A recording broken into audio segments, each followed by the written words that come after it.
Pagbasa mula sa ikalawang sulat ni Apostol San Pablo sa mga taga-Korinto.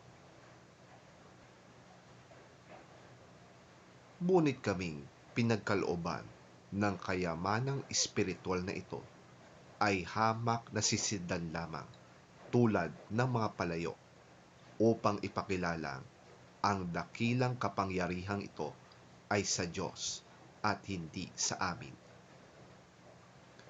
Kabi-kabilaan ang pagpapahirap sa amin, ngunit di kami nalulupig. Kung minsay nababagabag kami, ngunit di nawawalan ng pag-asa. Inuusig kami, ngunit hindi kami pinababayaan ng Panginoon. Napapabagsak kami, ngunit di tuluyang napapatay. Lagi naming taglay sa aming katawan ang kamatayan ni Jesus, upang sa pamamagitan ng aming katawan ay mahayag ang kanyang buhay.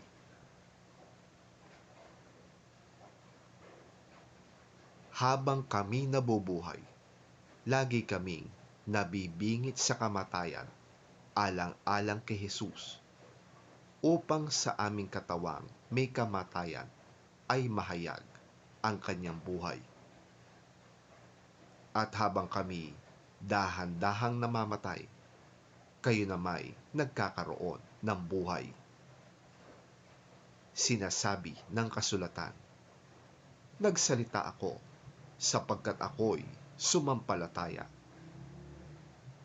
Sa ganoon ding diwa ng pananampalataya, nagsasalita kami dahil kami sumasampalataya.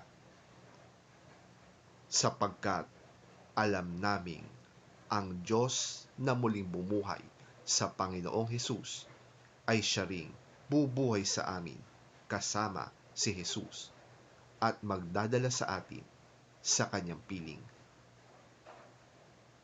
Ang lahat ng pagtitiis ko ay para sa kapakanan ninyo, upang sa pagdami ng mga nakakatanggap ng mga kaloob ng Diyos, lalo pang dumami ang magpapasalamat at magpupuri sa Kanya.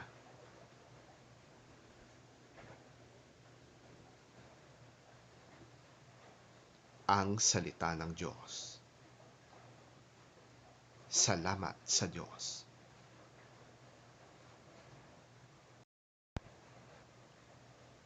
Ang mabuting balita ng Panginoon ayon kay San Mateo. Papuri sa iyo, Panginoon.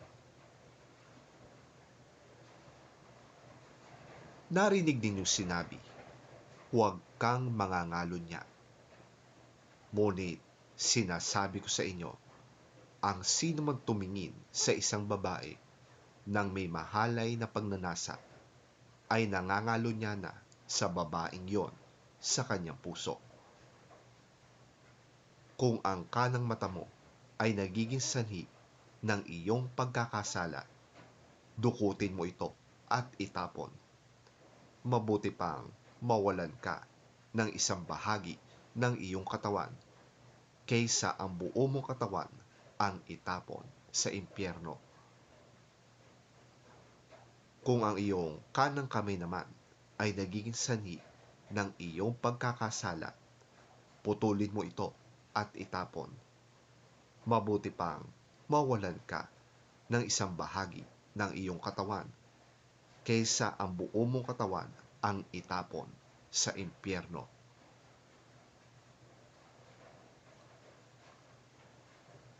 Sinabi rin naman, kapag pinalayas at hiniwalayan ng isang lalaki ang kanyang asawa, ito'y dapat niyang bigyan ng kasulatan ng paghihiwalay. Ngunit sinasabi ko sa inyo, kapag pinalayas at hiniwalayan ng isang lalaki ang kanyang asawa, maliban kung ito ay nangangalunya, itinutulak niya ang kanyang asawa sa kasalanang pangangalunya. At sino mang makipag-asawa sa babaeng pinalayas at hiniwalayan ay nagkakasala rin ng pangangalunya.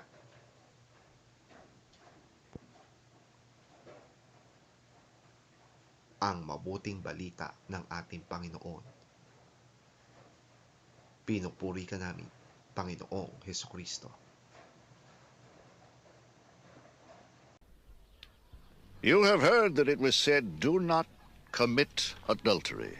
But I tell you, anyone who looks at a woman lustfully has already committed adultery with her in his heart. If your right eye causes you to sin, gouge it out and throw it away.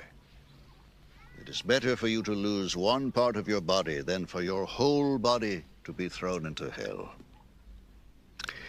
And if your right hand causes you to sin, cut it off and throw it away. It is better for you to lose one part of your body than for your whole body to go into hell. It has been said, anyone who divorces his wife must give her a certificate of divorce. But I tell you that anyone who divorces his wife except for marital unfaithfulness causes her to become an adulteress, and anyone who marries a divorced woman commits adultery.